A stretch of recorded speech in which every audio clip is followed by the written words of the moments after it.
Hello दोस्तों, good morning all of you. तो कैसे हैं हमारे सभी साथी। दोस्तों आज हम लोग पढ़ने वाले हैं 19 सितंबर का करंट अफेयर। तो सभी साथी अंतिम तक बने रहे, क्योंकि आज के क्लास में जो भी अभी वर्तमान की घटनाएं और जो भी अभी हमारे देश में योजनाएं लागू की गई है उन सभी पर हम लोग क्वेश्चन देखेंगे और सभी को विस्तार पूर्वक समझेंगे। तो जो साथी अभी तक चैनल को सब्सक्राइब नहीं किए हैं, चैनल को सब्सक्राइब कर दे, वीडियो को लाइक कर दे और अपने दोस्तों में शेयर कर दे। तो दोस्तों आइए हम लोग आज का क्लास शुरू करते हैं। आज का क्लास हम लोग का क्या है, हम लोग का है Bihar India and international relations के ऊपर हमारा 30 क्वेश्चंस है।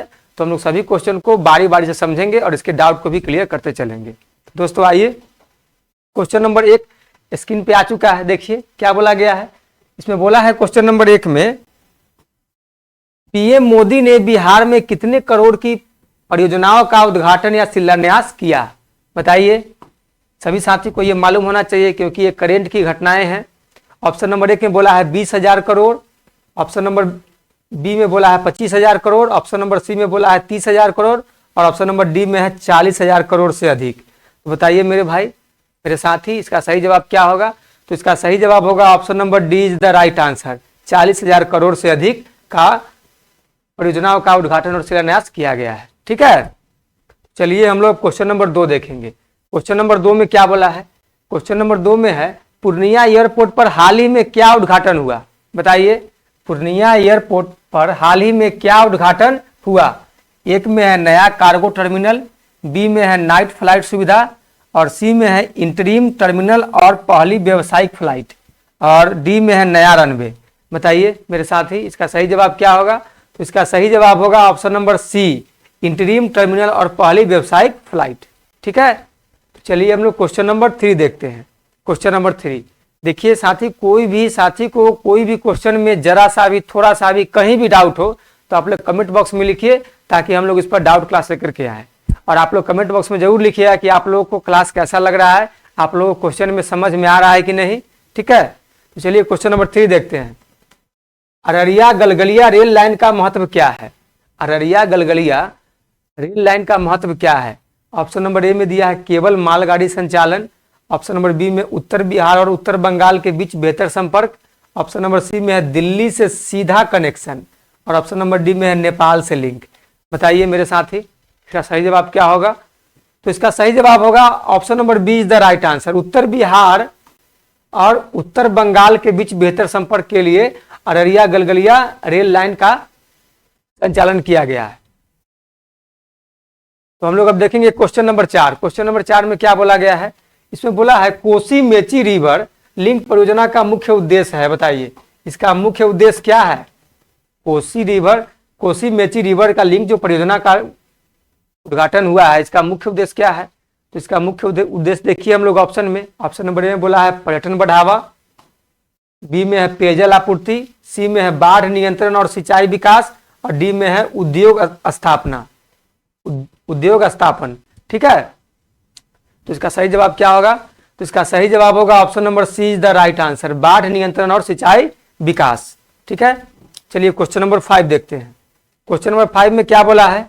इसमें देखिए, बिहार पुलिस की टेक्नोलॉजी अपग्रेड क्या है। टेक्नोलॉजी अपग्रेड प्लान की लागत कितनी है। प्लान की लागत हमसे पूछा जा रहा है ना। बिहार पुलिस के टेक्नोलॉजी अपग्रेड प्लान की लागत कितनी है। ऑप्शन नंबर 1 में बोला है 25 करोड़, बी में है 40 करोड़, सी में है 66 करोड़ और डी में है 100 करोड़। तो इसका सही जवाब क्या होगा। तो हमारे सभी साथी इस क्वेश्चन का जवाब कमेंट बॉक्स में लिखिए क्या होगा। तो इसका होगा option number C is the right answer, क्या 66 करोड़। चलिए क्वेश्चन नंबर 6 देखिए, बिहार कला पुरस्कार 2025 कब वितरित होंगे। बिहार कला पुरस्कार 2025 कब वितरित होंगे। ये पूछा है कब वितरित होंगे, मतलब हमसे इसका दिनांक पूछ रहा है, डेट पूछ रहा है, कब वितरित होंगे। तो ए में दिया है 20 सितंबर, बी में दिया है 24 सितंबर, सी में 28 सितंबर और डी में है 1 अक्टूबर। इसका सही जवाब क्या होगा। इसका सही जवाब होगा option number B is the right answer, 24 सितंबर। चलिए हम लोग अब क्वेश्चन नंबर 7 देखेंगे। क्वेश्चन नंबर 7 में क्या बोला गया है। 2025 एशिया कप हॉकी का आयोजन कहाँ हुआ। कहाँ हुआ, हमसे क्या पूछ रहा है, प्लेस पूछ रहा है, कहाँ हुआ। तो ए में है पटना, बी में है दिल्ली, सी में है कोलकाता और डी में है राजगीर बिहार। तो कहाँ पे हुआ था। राजगीर बिहार। तो option number D is the right answer. ठीक है, चलिए क्वेश्चन नंबर हम लोग 8 देखेंगे। क्वेश्चन नंबर 8 में क्या बोला गया है? कांग्रेस की CWC बैठक 24 सितंबर 2025 को कहां होने जा रही है? अब CWC बैठक का क्या मतलब होता है, तो थोड़ा सा ध्यान दीजिएगा मेरे साथी। CWC का मतलब होता है कांग्रेस वर्किंग कमेटी।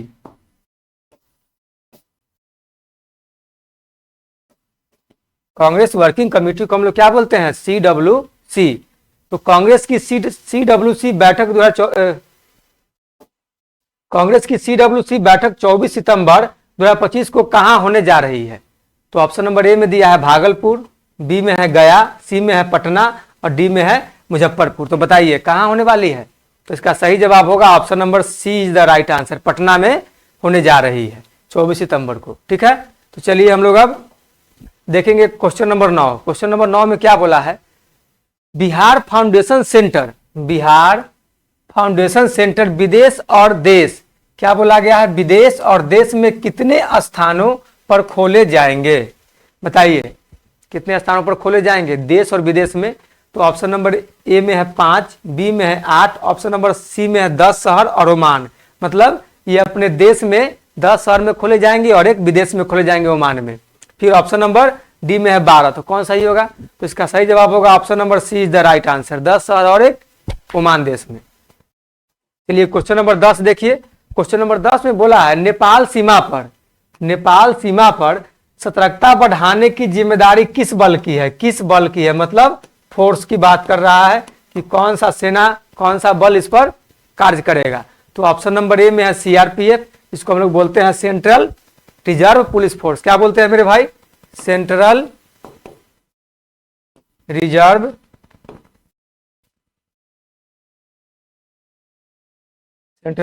पुलिस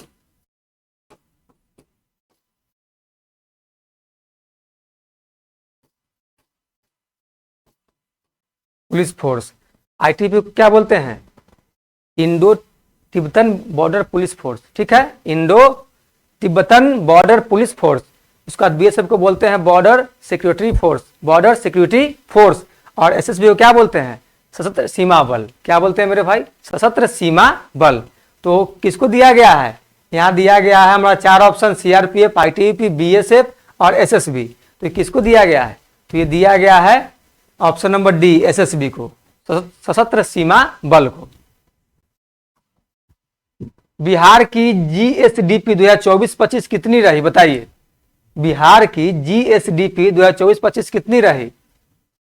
अब GSDP का क्या मतलब होता है? तो इसका हम लोग देख लेंगे। GSDP का मतलब होता है ग्रॉस स्टेट डोमेस्टिक प्रोडक्ट। ठीक है, ग्रॉस स्टेट डोमेस्टिक प्रोडक्ट को हम लोग बोलते हैं GSDP। वही पूछा जा रहा है कि 2024-25 में कितनी रही, तो ऑप्शन नंबर ए में दिया है 8.5 lakh crore, 8.5 lakh crore. Option number B में है 9.76 lakh crore, option number C में है 10.5 लाख करोड़ और ऑप्शन नंबर डी में 11 लाख करोड़। तो इसका सही जवाब क्या होगा? तो इसका सही जवाब होगा option number B is the right answer, 9.76 lakh crore. चलिए क्वेश्चन नंबर 12 देखते हैं। क्वेश्चन नंबर 12 में क्या बोला गया है? बिहार की आर्थिक वृद्धि दर 2024-25 क्या रही? बताइए। ऑप्शन नंबर ए में दिया है 10%, बी में 12%, सी में 14% और डी में 15%। इसका सही जवाब हो जाएगा option number C is the right answer, 14%। ठीक है, चलिए हम लोग क्वेश्चन नंबर 13 देखेंगे। क्वेश्चन नंबर 13 में क्या बोला गया है?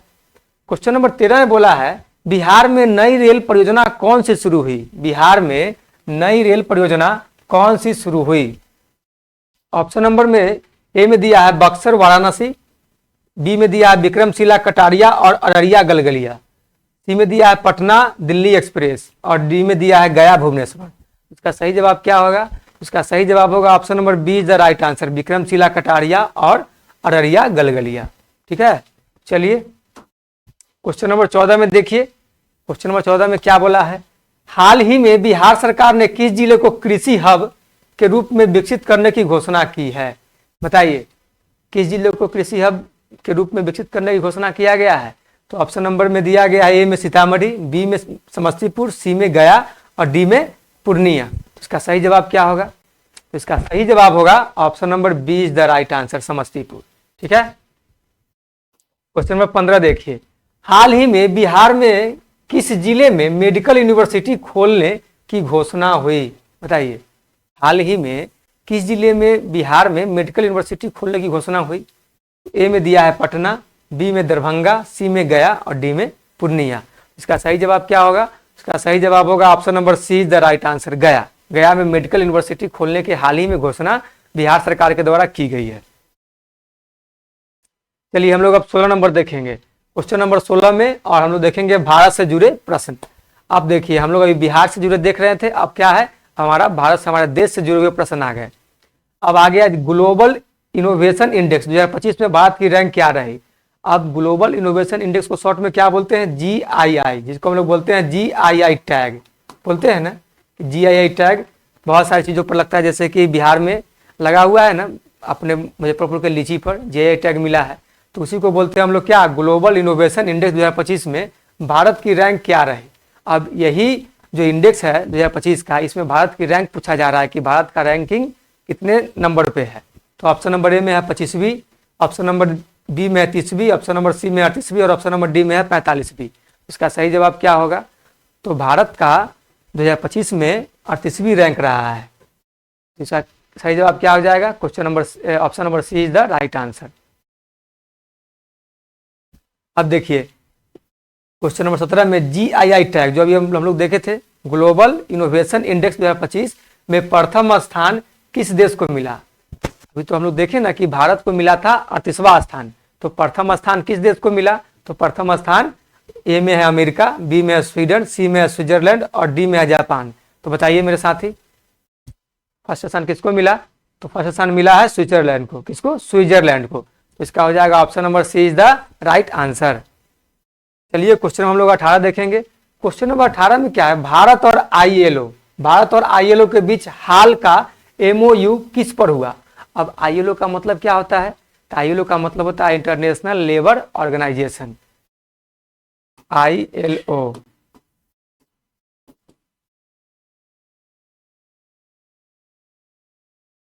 International labour organisation.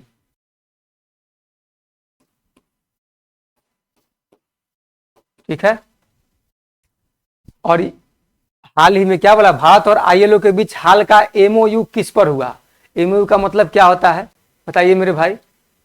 Memorandum of understanding को बोलते हैं हम लोग MOU, जिसको हम लोग बोलते हैं किसी भी ज्ञापन या समझौता। तो MOU का मतलब भी लिख लीजिए, MOU, मेमोरेंडम,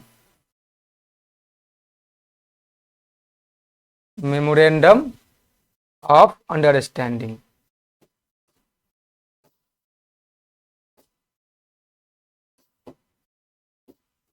क्या हो जाएगा? MOU का मतलब मेमोरेंडम ऑफ अंडरस्टैंडिंग।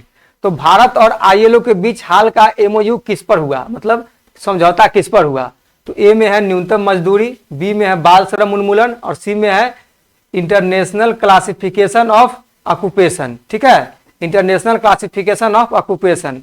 और डी में है कार्यस्थल सुरक्षा। तो इसका सही जवाब क्या होगा? तो इसका सही जवाब होगा option number see the right answer, international classification of occupation. समझ में आ रहा है सभी साथी को? तो ILO का मतलब होता है इंटरनेशनल लेबर ऑर्गेनाइजेशन, MOU का होता है मेमोरेंडम ऑफ अंडरस्टैंडिंग। ठीक है। चलिए दोस्त, हम लोग अब क्वेश्चन नंबर 19 देखेंगे। क्वेश्चन नंबर 19 देखेंगे। क्वेश्चन नंबर 19 में क्या है? Green hydrogen, green hydrogen R&D conference में कितने करोड़ का फंड लॉन्च हुआ? तो R&D का मतलब क्या होता है? तो इसका मतलब होता है research, research and development, development. R&D का मतलब क्या होता है? Research and development. तो green hydrogen research and development conference में कितने करोड़ का फंड लॉन्च हुआ? तो बताइए कितने करोड़ का फंड लॉन्च हुआ मेरे भाई? तो इसमें हुआ था, ऑप्शन नंबर में दिया है 50 करोड़, बी में 75 करोड़, सी में 100 करोड़ और डी में 150 करोड़। इसमें क्या हो जाएगा? 100 करोड़। 100 करोड़ का फंड लॉन्च हुआ। चलिए क्वेश्चन नंबर 20 देखेंगे। क्वेश्चन नंबर 20 में क्या बोला गया है? AI फॉर विकसित भारत रोड मैप किसने लॉन्च किया? बताइए। AI आर्टिफिशियल इंटेलिजेंस को बोलते हैं हम लोग शॉर्ट में AI फॉर विकसित भारत रोड मैप किसने लॉन्च किया? तो ए में है DST, बी में है नीति आयोग, सी में है विज्ञान मंत्रालय और डी में है इलेक्ट्रॉनिक्स मंत्रालय। तो बताइए इसका सही जवाब क्या होगा? तो इसका सही जवाब होगा मेरे भाई नीति आयोग। नीति आयोग का मतलब क्या होता है? नीति का फुल फॉर्म क्या होगा बताइए? तो इसका होता है national institution for transforming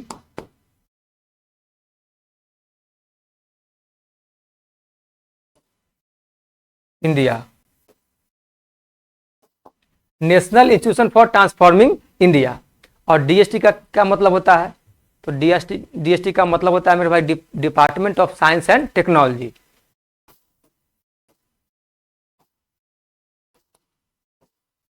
department of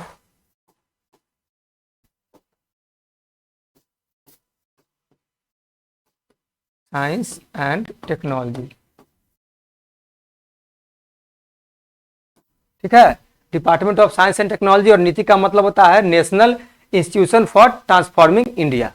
तो AI फॉर विकसित भारत रोड मैप किसने लॉन्च किया था?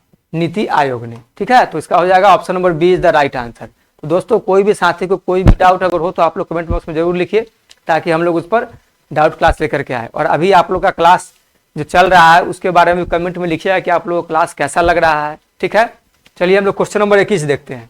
क्वेश्चन नंबर 21 में क्या है? भारतीय नौसेना का INS निस्तार किस अभ्यास में शामिल हुआ? INS निस्तार किस अभ्यास में शामिल हुआ? तो INS का मतलब क्या होता है? बहुत सारे साथियों को कंफ्यूजन रहता है। तो INS का मतलब होता है इंडियन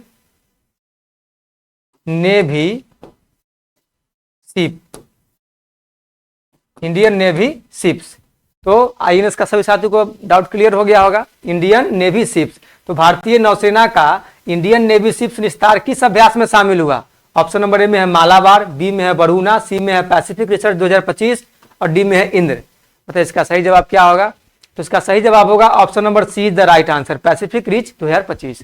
ठीक है, चलिए हम लोग क्वेश्चन नंबर 22 देखते हैं। क्वेश्चन नंबर 22 में क्या बोला है?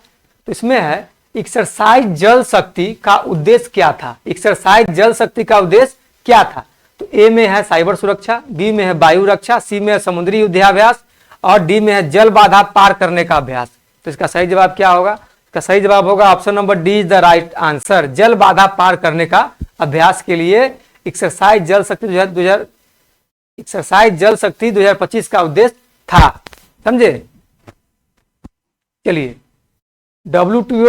WTO समझौता किस पर रोक लगाता है? WTO समझौता किस पर रोक लगाता है? WTO का मतलब क्या होता है? WTO का क्या फुल फॉर्म होगा? ये होता है world trade organisation.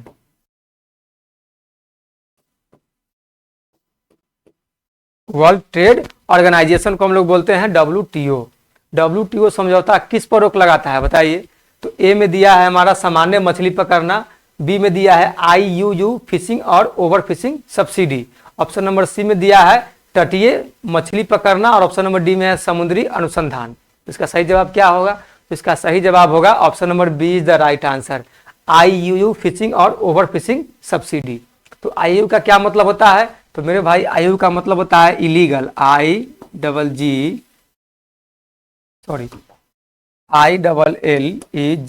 Illegal, unreported,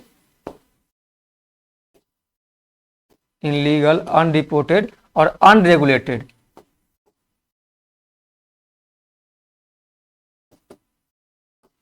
IUU का फुल फॉर्म क्या होगा मेरे भाई? इलीगल, अनरिपोर्टेड और अनरेगुलेटेड। ठीक है, फिशिंग और ओवर फिशिंग सब्सिडी को मतलब सब्सिडी पर यह रोक लगाता है WTO। भारत में किस नदी लिंक परियोजना से बाढ़ नियंत्रण की उम्मीद है? बताइए, भारत में किस नदी लिंक परियोजना से बाढ़ नियंत्रण की उम्मीद है? ए में है गोदावरी कृष्णा, बी में है नर्मदा ताप्ती, सी में है ब्रह्मपुत्र लिंक और डी में है कोसी मेची। इसका सही जवाब क्या होगा? तो इसका सही जवाब होगा option number D is the right answer, Kosi Mechi. चलिए हम लोग 25 नंबर देखेंगे। भारत के किन सेक्शनों का हाल में विद्युतीकरण हुआ है? भारत के किन सेक्शनों का हाल में विद्युतीकरण हुआ है? तो ऑप्शन नंबर ए में है विक्रमशिला कटारिया और Araria Galgalia. Option number B में है Delhi Mumbai. Option number C में है चेन्नई बेंगलुरु। और ऑप्शन नंबर डी में है गुवाहाटी डिब्रूगढ़। गुवाहाटी डिब्रूगढ़। तो इसका सही जवाब क्या होगा? इसका सही जवाब होगा option number A is the right answer, Vikramshila Kataria और अररिया गलगलिया। ठीक है, चलिए क्वेश्चन नंबर 26 देखते हैं। क्वेश्चन नंबर 26 में देखेंगे हम लोग अंतर्राष्ट्रीय संबंध का क्वेश्चन है ये। WTO एग्रीमेंट ऑन फिशरिंग सब्सिडी कब से लागू हुआ? अभी हम लोग देखा ना, WTO का मतलब क्या देखे थे? World trade organization.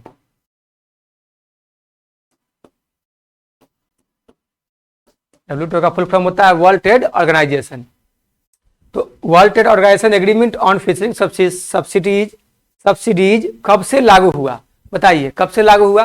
तो ये जनवरी 2025 से, 15 सितंबर 2025 से, ऑप्शन नंबर सी में अक्टूबर 2025 से, और डी में अभी लागू नहीं हुआ है। बताइए इसका सही जवाब क्या होगा? तो इसका सही जवाब होगा option number B is the right answer, ये 25 सितंबर 2025 से लागू हो चुका है। ठीक है, चलिए हम लोग क्वेश्चन नंबर 26 देखेंगे। क्वेश्चन नंबर 26 में क्या है?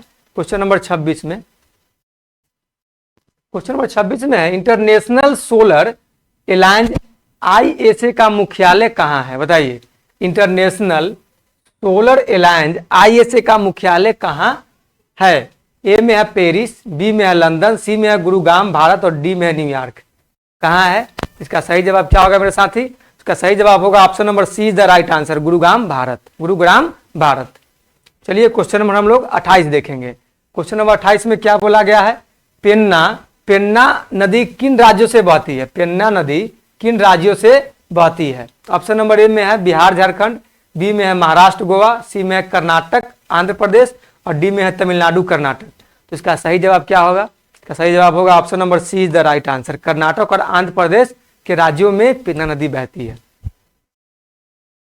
हम लोग का क्वेश्चन नंबर 29 है। क्वेश्चन नंबर 29 में क्या है? बिरहोर जनजाति मुख्यतः कहाँ पाई जाती है? बिरहोर जनजाति मुख्यतः कहाँ पाई जाती है? ऑप्शन नंबर ए में है छत्तीसगढ़, बी में है उड़ीसा, डी में है झारखंड, और ऑप्शन नंबर ए में छत्तीसगढ़, बी में उड़ीसा, सी में झारखंड, और डी में है गुजरात। इसका सही जवाब क्या होगा? इसका सही जवाब होगा option number C is the right answer, Birhor जनजाति मुख्यतः झारखंड में पाई जाती है। हम लोग क्वेश्चन नंबर 30 देखेंगे। क्वेश्चन नंबर 30 में क्या बोला है? और आज के क्लास का हमारा आखिरी क्वेश्चन है। ग्लोबल डिप्लोमेसी इंडेक्स क्या है? GDI, ग्लोबल डिप्लोमेसी इंडेक्स 2025 में किस देश के पास सबसे अधिक दूतावास और वाणिज्यिक दूतावास है? बताइए ग्लोबल डिप्लोमेसी इंडेक्स 2025 में किस देश के पास सबसे अधिक दूतावास और वाणिज्य दूतावास है? तो ऑप्शन नंबर ए में है चीन, बी में है अमेरिका, सी में है रूस, और डी में है भारत। तो इसका सही जवाब क्या होगा? बताइए मेरे साथी, सभी साथी कमेंट में लिखिए।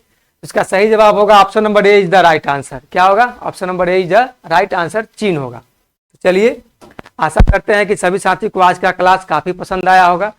तो दोस्तों आप लोग चैनल को सब्सक्राइब कर दीजिए, वीडियो को लाइक कर दीजिए और अपने दोस्तों में शेयर कर दीजिए, ताकि जो भी साथी प्रतियोगी परीक्षा की तैयारी कर रहे होंगे उनको ये काफी सहायता मिलेगा और उनकी तैयारी मजबूत होगी। तो दोस्तों आज के लिए इतना ही, धन्यवाद, जय हिंद।